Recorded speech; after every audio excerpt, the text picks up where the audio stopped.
Thank you very much, Professor Samuel Pang.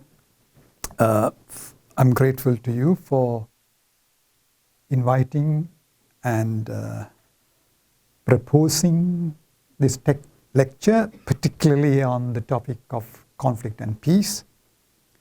And thank you so much to Ms. Joy for publicizing the event. And thank you all for coming here this evening. The word paradigm is significant in what I'm going to reflect on. We think in paradigms. We think in frameworks. And today's lecture is not only about the hardware of militarization, it is also going to be about the software of justification of militarization. The main line of argument will be a war which is waged with hardware cannot be waged without the software of our support. So I will, in a way, focus at the end how to change the way of thinking or how to change the software, where lies theology and spirituality. Okay? Let me begin.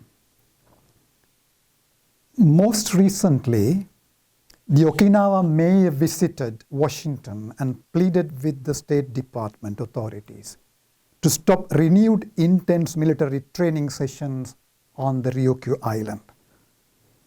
Many Okinawans are leaving the island to the mainland in fear of war, despite ongoing protests against the military buildup on the island. The preparation for the war against China continues. Last year, South Korean civil society groups joined by the US peace activists made a similar visit and pleaded with the US authorities to lift the sanctions on humanitarian aid to North Korea, in particular on vaccinations. But the sanctions continue putting North Koreans into starvation, and the joint ROK-USA military training sessions continue. Instead of humanitarian aid, US nuclear submarines will be sent to the peninsula as part of Biden-Yoon Washington declaration. Instead of the request made by over 300 churches to transform the Armistice Treaty into a peace agreement, the Armistice Treaty is being reinforced with further militarization and nuclearization from the side of PROK. PROK builds up its nuclear arsenal and issues threats of retaliation. PROK's appeal made to the UN to stop the ROK-USA military training sessions, which is the main reason behind its threats of retaliation, are ignored. Let me move forward.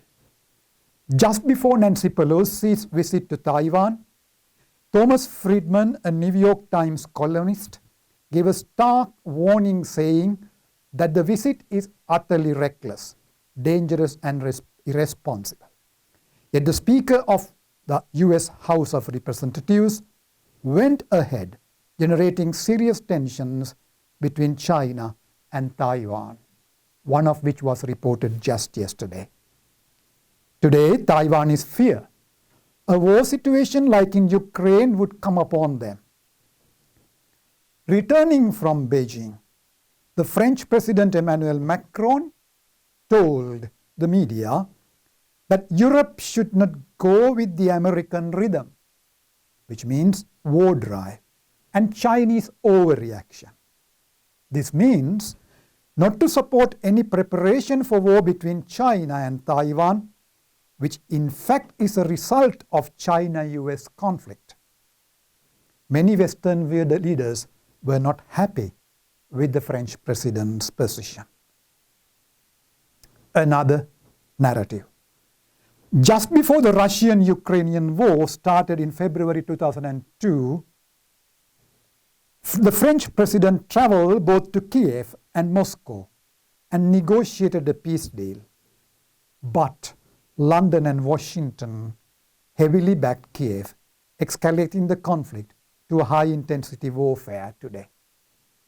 During the war, there were different peace plans that were unfolding, but all were blocked by the same powers.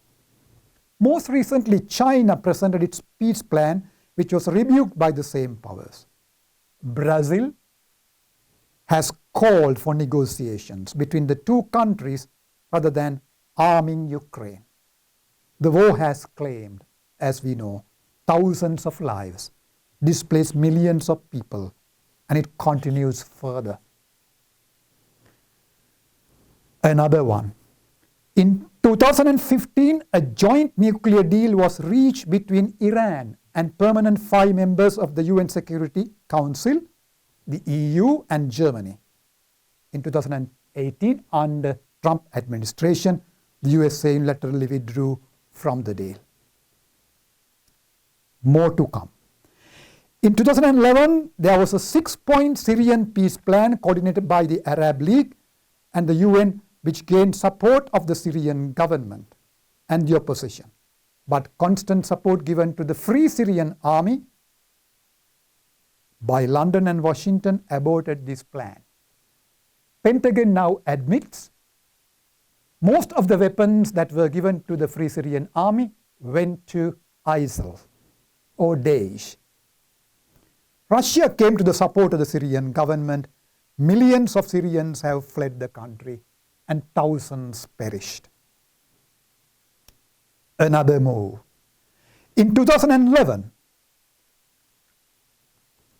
Venezuelan President Hugo Chavez, with the support of many Arab, African, and Latin American countries, proposed a peace plan between the Libyan government and the rebel groups. But the USA and its NATO allies carried out a full-scale war in Libya.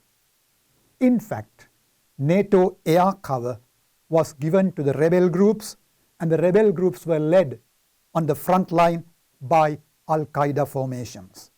Today, Libya is one of the most politically unstable countries, where thousands of people flee and some perish in the seas in their desperate journeys to find a better home in Europe.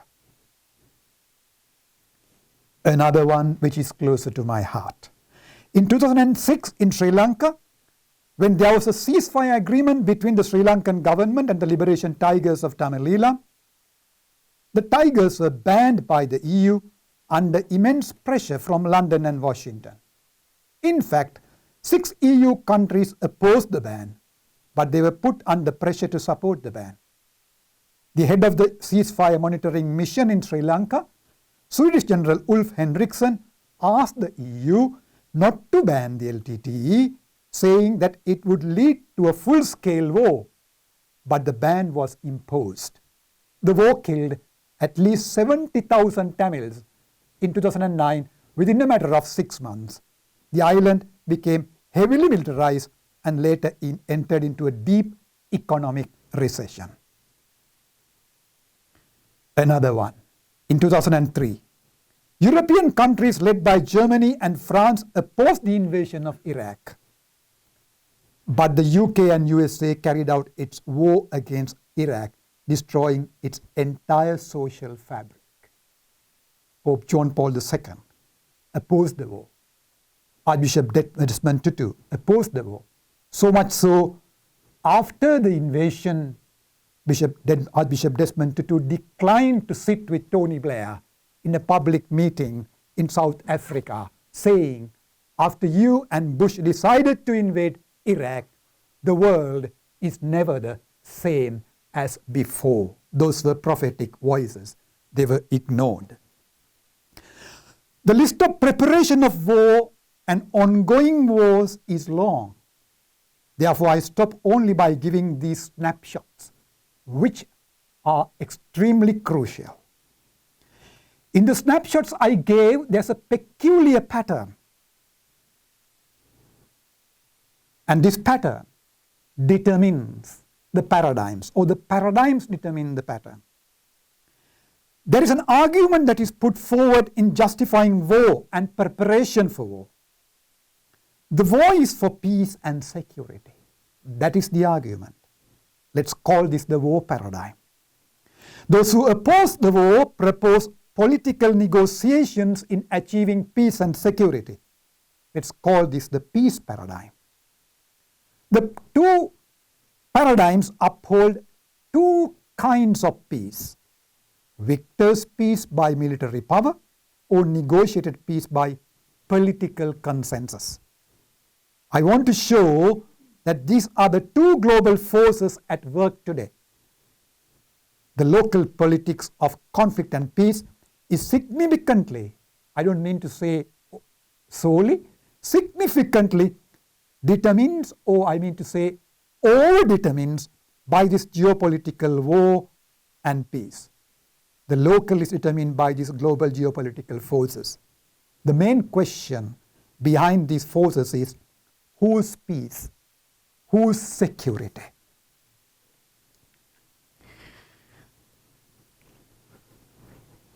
Let me first examine the war paradigm. Yes, there's a promise of peace by the war paradigm, but it keeps the world in a permanent state of war while promising peace. The security is guaranteed by militarized peace. Global militarization is an imperial project.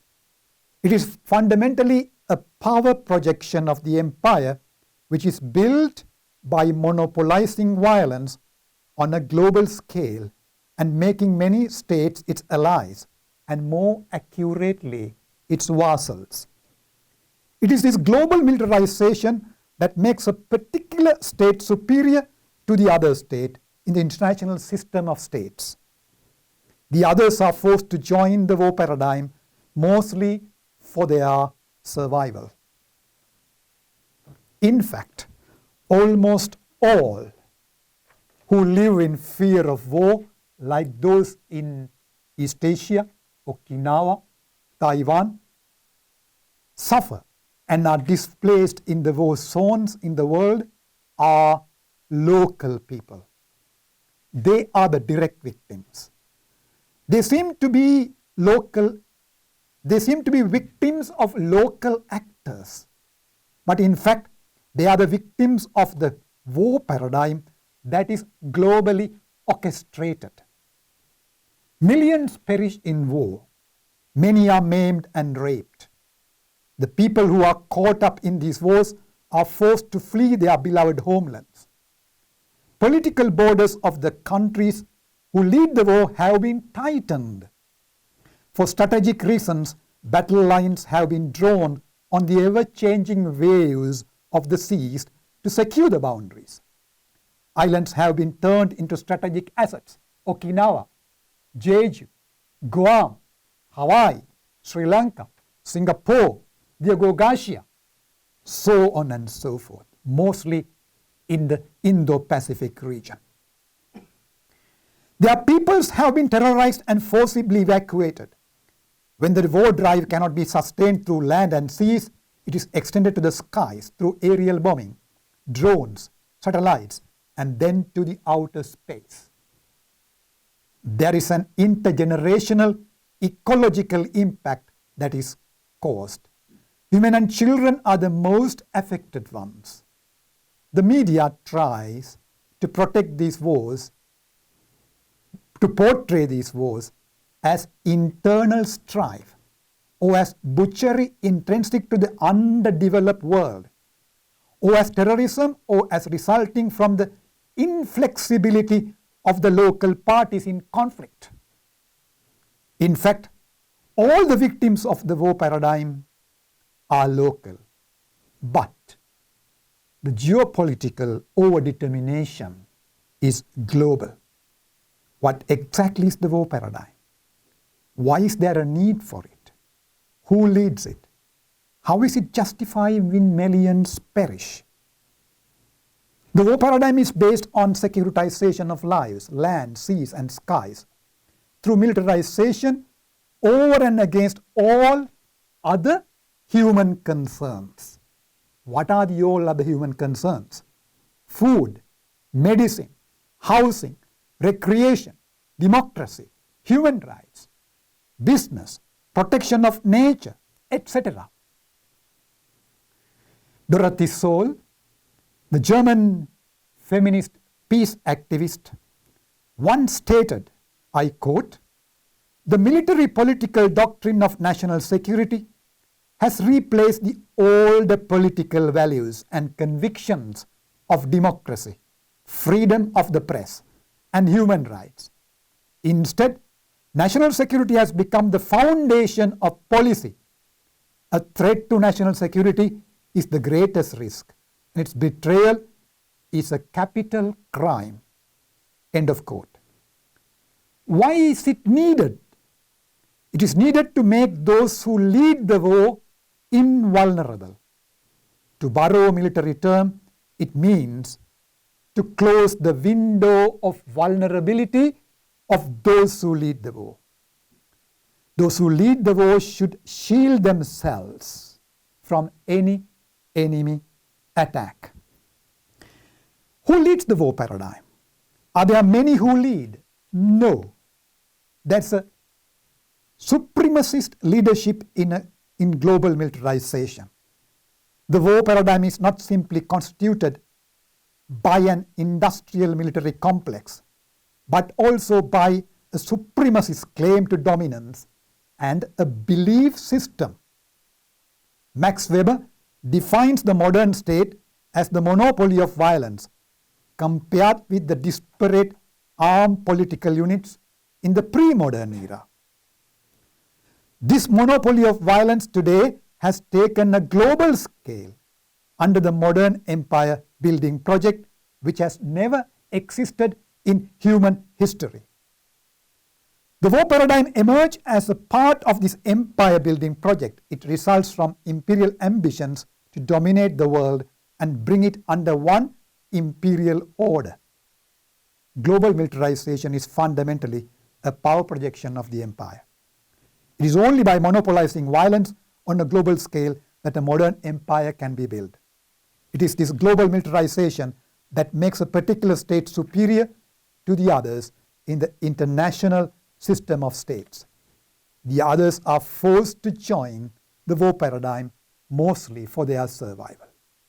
It is necessary to have a historical perspective to understand the character of the modern empire building project. It must be understood as a structure in the international politics that is imposed on the world. The imperial order in which we live today is mainly a result of the post-Cold War II.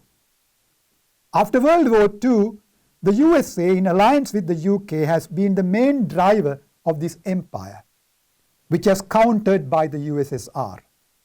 After the Cold War, it is the USA that has emerged as the predominant imperial power, the only superpower, reinforcing militarization as its key feature and maintaining around 800 small, large-scale military bases across the globe, according to New York professor David Wine in his book, Base Nations. With the sale, deployment, development of advanced weaponry, entire economies have been formed on the basis of investment in warfare. This is the hardware of the empire.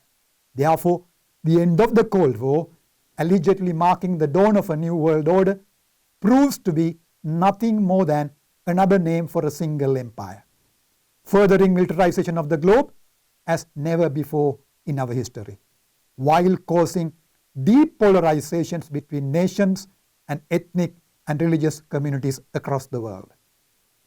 Communist phobia has been replaced with Islamophobia, as well as with xenophobia and Russophobia. China has emerged as an economic powerhouse, competing with the US, while individual states and regions have been drawn into these new battle lines in Africa, Asia, the Caribbean, and the Pacific Islands, the Middle East, and Latin America. The USA, as a military empire today, attempts to reduce the number of its soldiers on the ground Instead, the security forces of its allied states fight its imperial wars in the name of national security of their own states, with its security often aligned to majority ethno-religious identities, which in return overlaps with fundamentalist versions of religion. For example, during the last 3 years, India entered into major military facts with the US. Last week, US Defense Secretary Austin came to New Delhi and signed a new military deal where India buys 18 high-altitude armed drones in order to monitor Pakistan-India border and China-India border. And that is how, in addition to the Asia-Pacific, Indian Ocean is being militarized. Terry Eagleton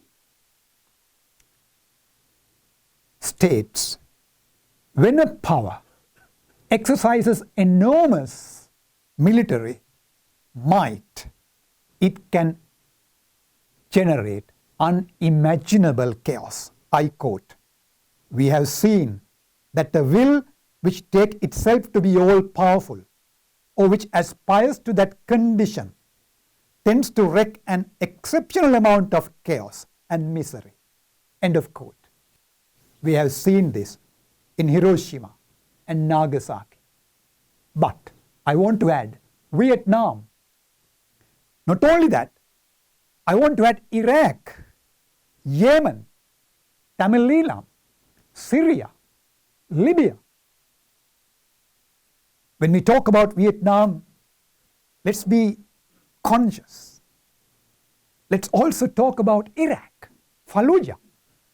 Fallujah is considered one of the most sacred cities of the Shia people. A beautiful city. Today, Fallujah has been devastated into pieces. So much so, men and women in Fallujah cannot procreate because depleted uranium warheads were used in the Iraqi invasion. Not only that, former US Assistant Secretary General, an Irish friend of mine, to give us lecture in Manhattan to the peace activists, told me when he spoke about the tragedy in Fallujah, one US veteran stood up and said, "Dennis, there are 50,000 US veterans who can't procreate." Exceptional chaos has been caused. Hiroshima, Nagasaki, Vietnam. Let's also say Iraq. When we include Nagasaki, Hiroshima, Vietnam, and Iraq together, there's another point I want to reiterate. It can reduce Islamophobia. It can bring the Middle East and Asia together. Because sometimes in our citation of war atrocities, we tend to be selective of our region, not including the other cases. Let me move forward. So this is the hardware. But as I said, this hardware cannot be justified without a belief in the security system, without the belief in absolute power. Now, that belief is not only outside, that belief is also inside. It is within us, among us. That is where faith matters. That is where theology matters. That is where spirituality matters. That is where the way in which we read scriptural texts matters. Let me move forward. Okay? Now, often in literature on the politics of conflict and peace, militarization and militarism are used interchangeably. No, there's a difference between militarization, which means hardware, and militarism, which means software. Militarization as the hardware is justified by the militarism as the software. In that, war is not only legitimized by laws, but also morally justified as something good, as something good, as something spiritual. And that is where not only the destruction of human beings and nature happens, that is where the destruction of the soul takes place. That is where the destruction of humanity takes place. In other words, massacres are portrayed as good.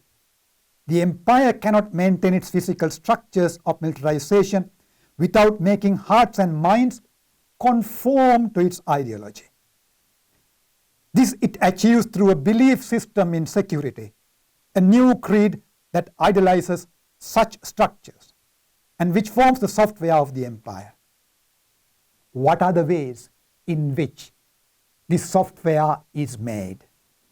Number one, the global war on terror and national security have become new creeds that are being recited in the name of imperial peace. I remember in a conversation with Professor Samuel Pang, he mentioned we are supposed to go by national security laws without questioning it.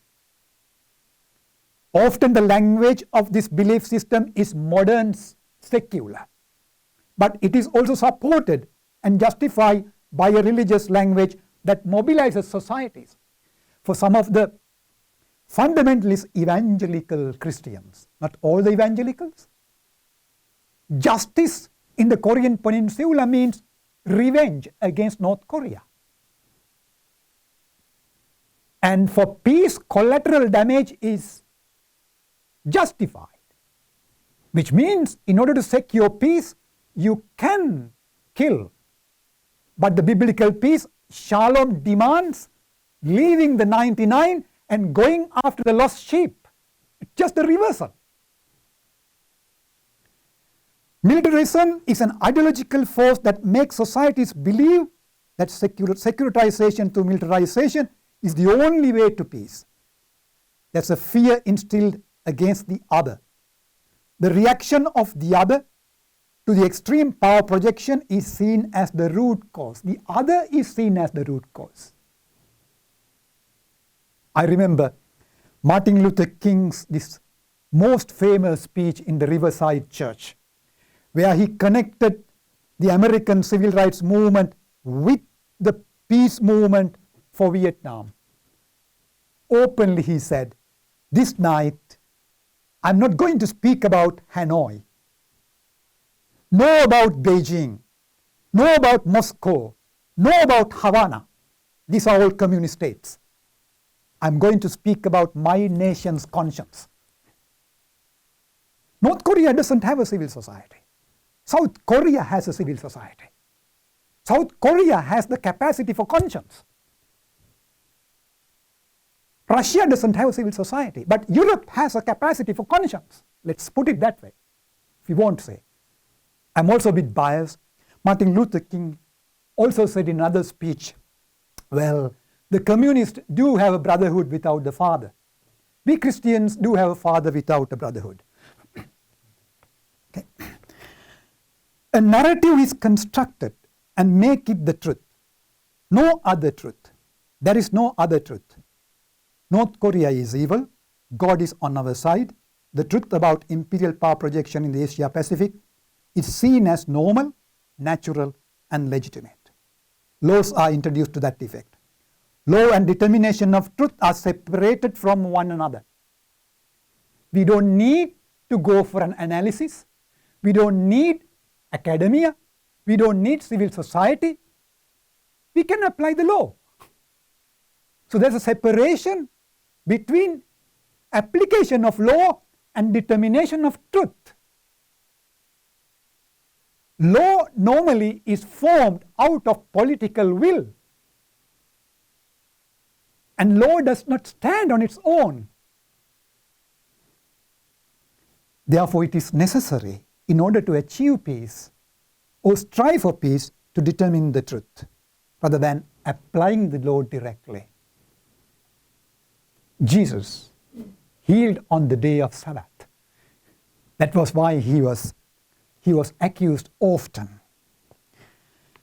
The second one, it is not only by constructing the other as the enemy that the belief in absolute power is propagated, it is also by ontologically denying the existence of those who are killed. Lives are categorized as grievable lives and ungrievable lives. Judith Butler puts this across beautifully in her work, Frames of War. I quote, "Ungrievable lives are those that cannot be lost and cannot be destroyed. They are ontologically and from the start already lost and destroyed, which means that when they are destroyed in war, nothing is destroyed. In other words, it is not that the South Korean society does not know the North Koreans starve. They do not want to know. It is not that the Sinhala society does not know that many Tamils were killed. They don't want to know.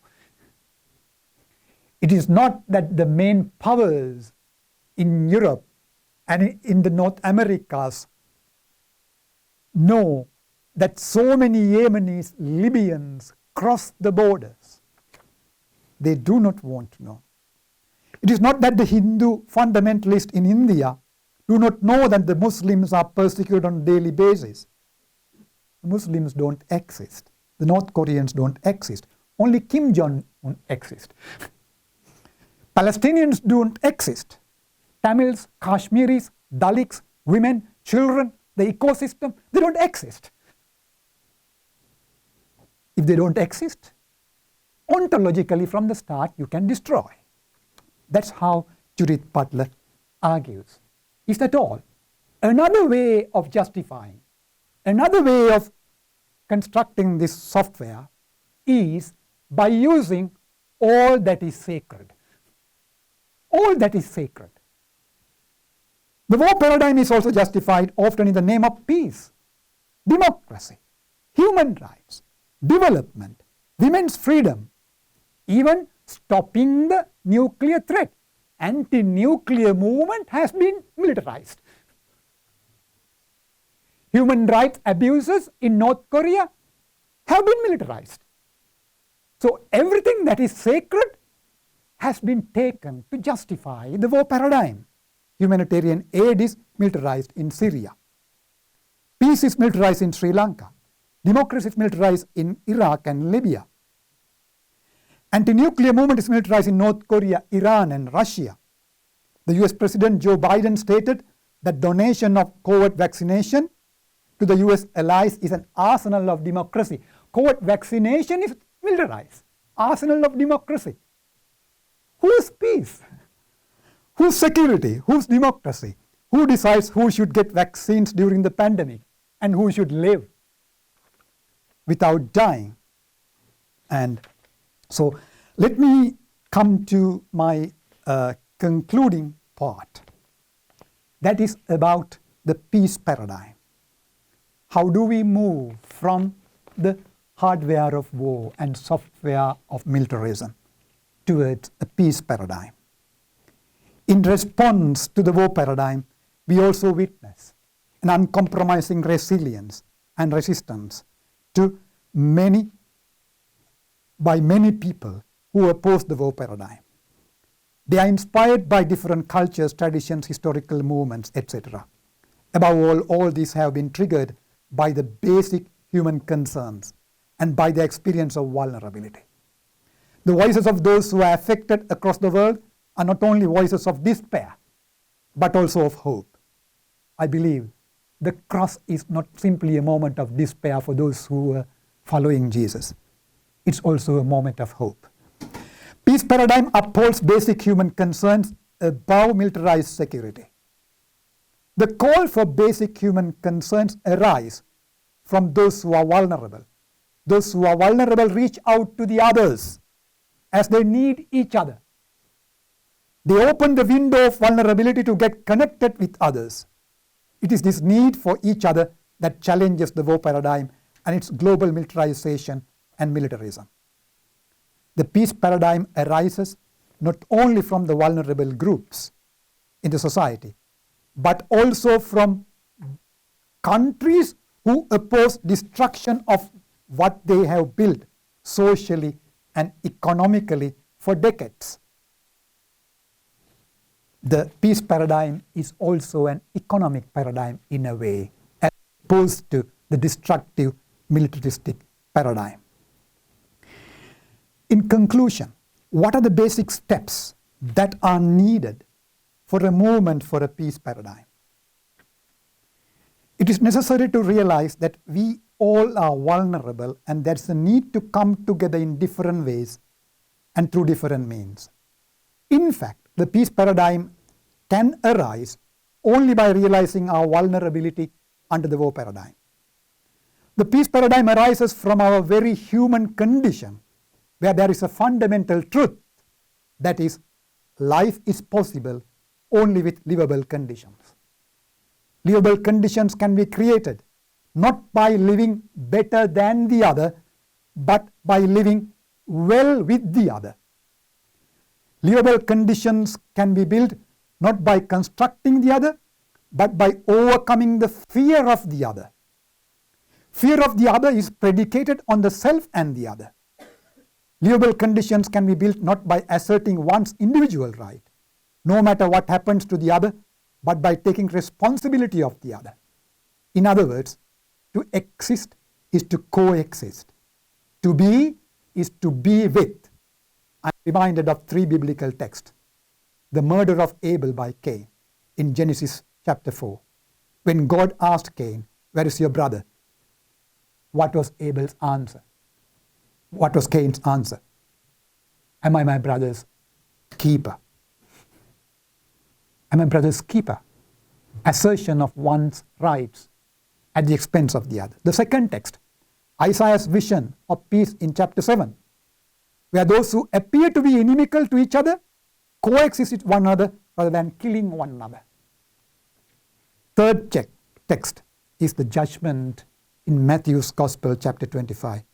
It is by taking the responsibility of the other as opposed to Cain's crime against the brother that will usher in Isaiah's dream of peace. On a practical level, based on the above spirituality and theology, there is an absolute need to determine the truth through analysis, rather than allowing ourselves to be driven by militarism through law, media, and public discourses. In a way of conclusion, let me quote Dorothy Solem. Okay, she's also a poet. In her work, Political Spirituality, she pens down this poem. The window of vulnerability must be closed. So the military say, to justify the arms race, my skin is a window of vulnerability. Without moisture, without touching, I must die. The window of vulnerability has been walled up. My land cannot live. We need light so we can think. We need air so we can breathe. We need a window open toward heaven.